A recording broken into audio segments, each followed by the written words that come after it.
그 조선 후기에는 그때는 이제 서양 문물을 빨리 받아들이는 것이 시대적 소명이라면서 그때 이제 그걸 빨리 받아들이신 실학자들을 요즘 사회에서도 이제 높게 평가하는 경향이 있습니다.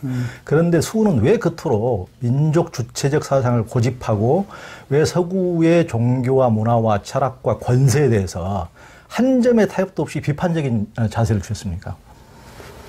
그거는 결국은 제1차적으로 우리가 실학을 근대적 사유라고 보는 것 자체가 나는 원래 실학이라는 건 존재하지도 않았다. 실학이라는 것은 허학을 결국은 전제로 하는 것이고 그때 허학이라는 건 주자학이거든요. 그래서 실학자들은 대개 반주자학적인 사유를 가진 사람들이라고 규정했는데 실제로 실학자들은 아주 지독한 주자학자들이거든요. 다산도 주자학자고 모든 사람들이. 그러니까 지금 이 조선 사상사를 보는 서구적 기준 자체가 근본적으로 잘못되어 있다.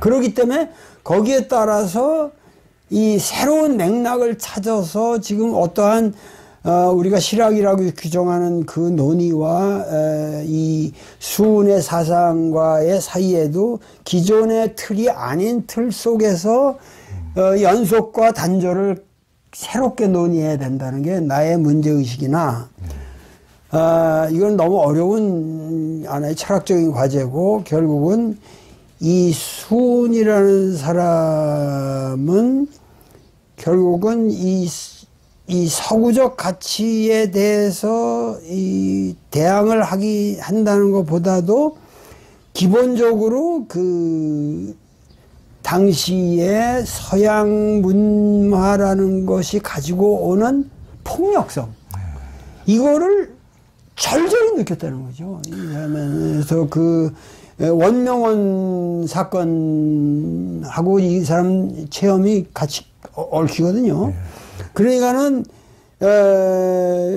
중국이 너무도 그 참혹하고 비참하게 당하는 것을 보면서 이 수운이 정확하게 그 포덕문에서부터 얘기하듯이 뭐냐면은 이 기독교 이 서구적 문물이 가지고 있는 것은 뭐냐면 겉으로는 도덕적인 선을 위장하면서 실제로는 침략의 목적이 있고 그렇죠. 양도구육.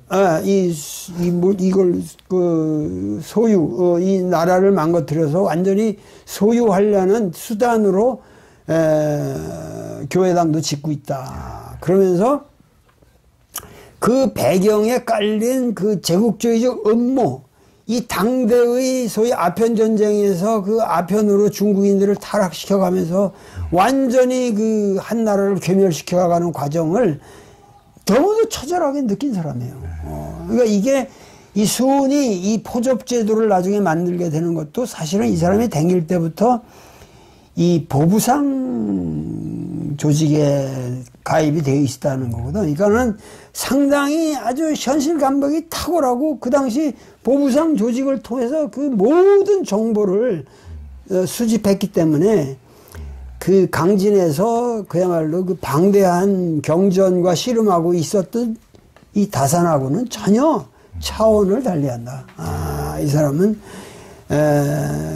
그야말로 그 수운의 일생이라고 하는 것은 40년의 짧은 일생이지만은 정말 다이내믹하고 실천적인 삶이었고 그 실천적인 삶 속에서 엑기스만을 남겼기 때문에 무슨 경전에 뭐 그 주석을 달고 뭐를 어쩌고 이런 일체 없거든요.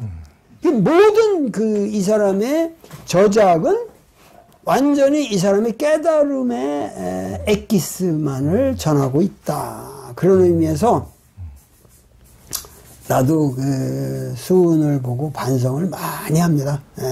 결국은 그 방대한 이런 해학적인 과시가 결코 이 세상을 구원하는 건 아니다. 그래서 21세기에 우리가 가야 할 길이 과연 무엇인가? 이거는 이 학문이라고 하는 것 자체도 우리는 이제는 다시 생각해 봐야 할 때다.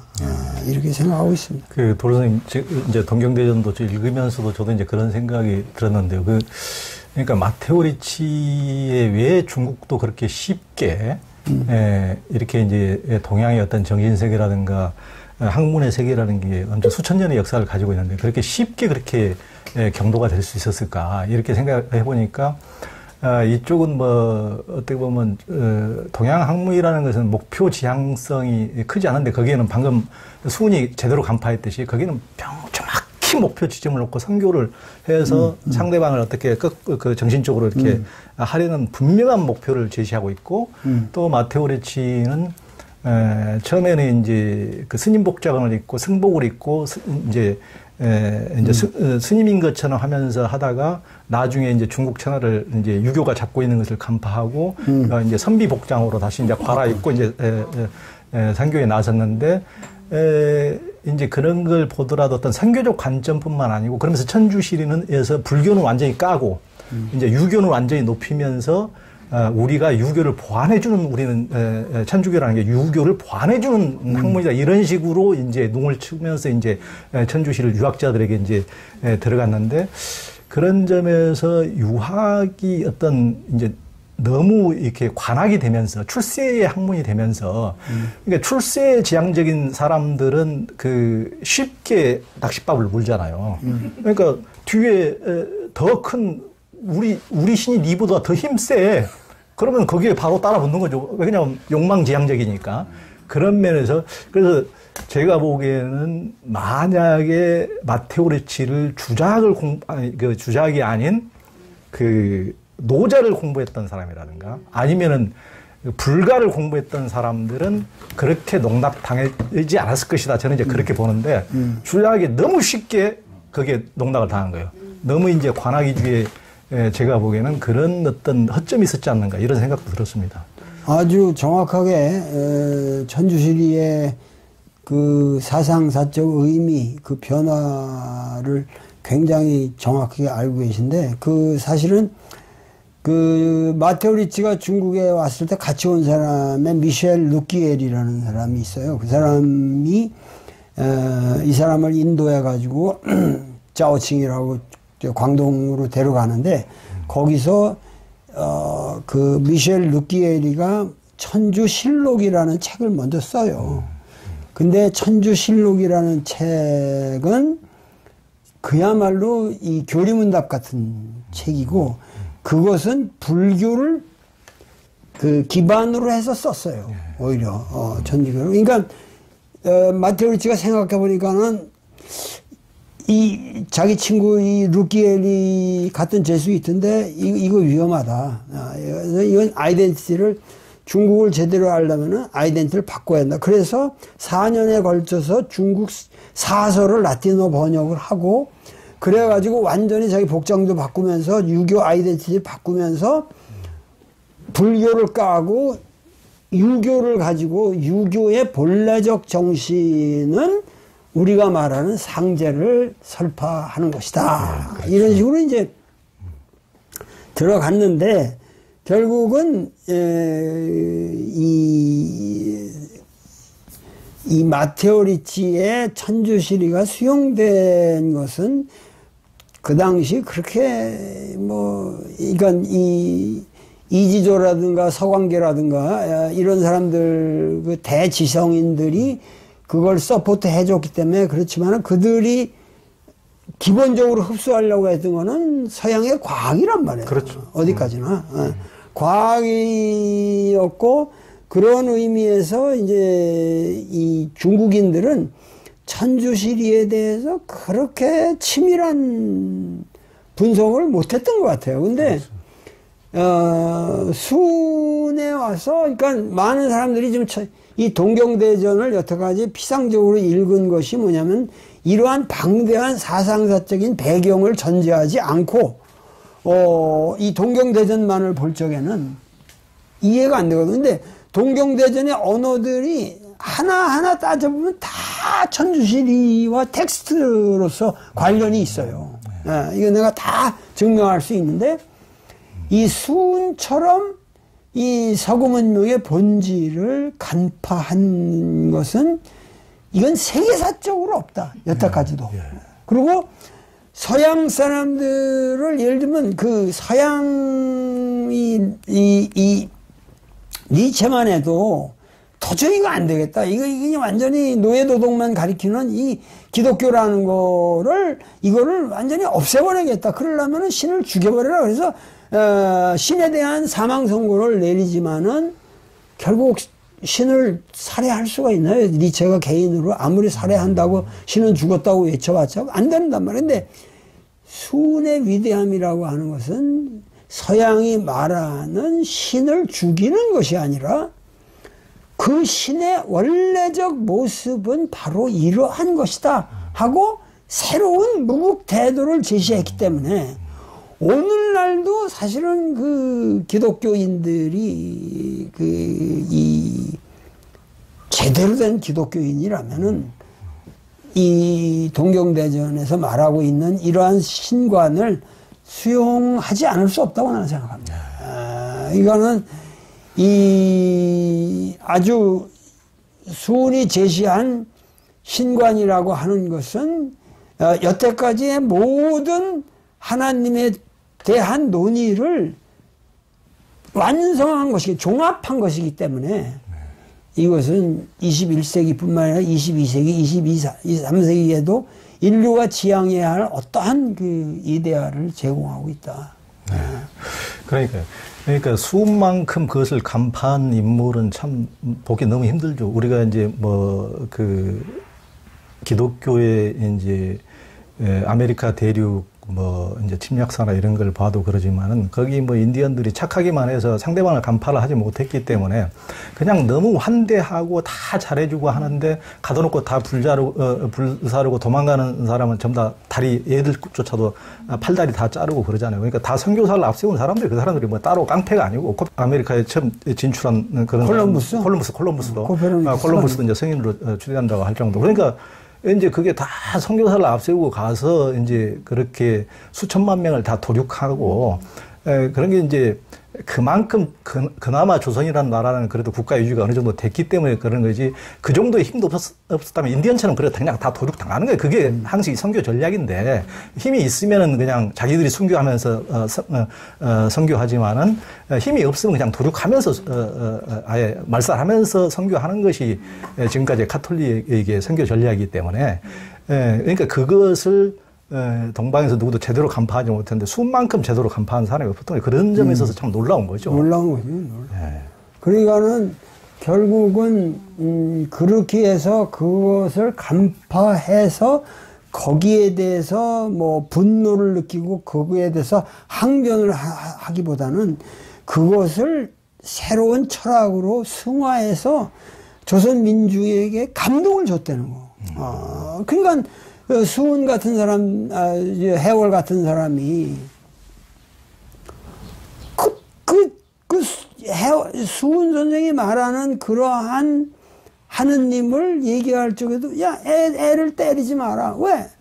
너희들은 지금 아해가 그 어린 아이들이 그들이 하나님인데 너희들이 애를 때리고 있는 것이 아니라 하나님을 때리고 있는 것이다. 그러니까 그 옛날에 괜히 길거리 가면서 꼬마들 그냥 툭툭 치고 그렇죠. 그냥 애들 때렸거든. 요새는 그러면 큰일 나지만. 그러니까는 그런 아주 습속에서 이 해월 선생이 그렇게 얘기하는데 난 감동을 주는 게 하느님은 매맞기를 싫어하신단다.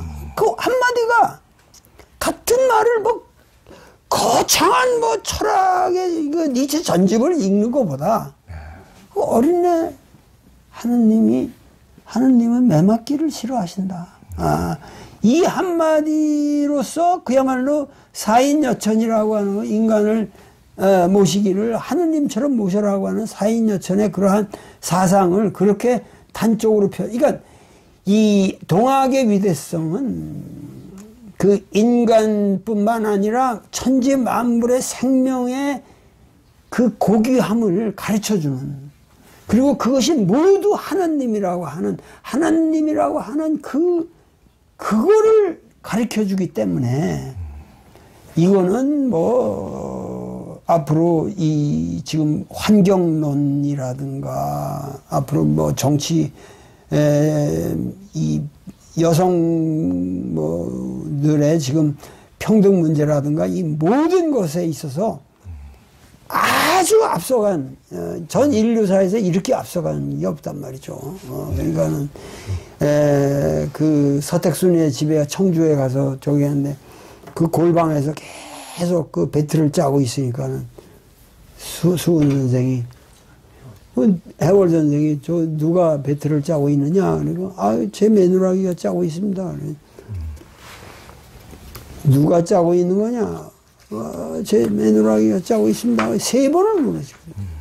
그러고 나서 어디 멀리 가다가 제자들이 왜 그걸 3번이나 물으셨어요? 그러니까는 그때 가서 빙그레 웃으시면서 하는 말이 그 배를 짜고 있던 것은 그 서택순의 며느리가 아니라 하느님이 짜고 계셨던 것이다. 그러니까 하느님을 그 당시 핍박받고 고생하면서 그냥 시어머니 밑에서 등살 저기 하고 뭐 자식 키우느라 고생하고 남편 저기 하루 종일 구박받는 그 여인들을 하느님이라고 표현함으로써 그들의 인권을 존중했고 이러한 모든 것이 이 실천적으로 30년 동안 이 해월이 도발이 치면서 수훈의 정신을 그렇게 민중 속에 보편화시켰기 때문에 그것이 동학혁명이라고 하는 우리 민족의 가장 자랑스러운 역사적 장면으로 나타나게 되는 것이니까 결국은 나는 동학사상이라고 하는 것은 그 동학이라고 하는 그 이론적인 구조를 볼 것이 아니라 거기에 깔려있는 눈물 그리고 이 세상에서 가장 어드밴스된 서양도 영국이고 미국이고 저 여성의 참정권 같은 게 확보된 게 20세기 한 20년대나 그렇게 돼야 된단 말이에요. 근데 우리는 그 이전에 이미 그런 거를 완전히 우리가 임시정부 헌장에서부터 완전히 그 평등권을 확보하고 들어가니까 사실은 우리 민족은 세계사에 첨단을 달려온 사람들이지 뒤따라간 사람이 아니다. 근데 우리는 이 근대 개화기를 보면서 항상 우리는 그러한 이 컴플렉스에 시달려서 우리가 서양 문물을 따라가려고 했던 것만을 생각했단 말이죠. 근데 저 역시 그 어려운 동경대학, 대만대학, 하버드대학 그거 과정 한다는 것이 보통 어려운 일이 아니거든. 근데 그것을 다 해낸 것은 그만큼 뭐냐면 그냥 컴플렉스에 쩔어가지고 내가 이거라도 빨리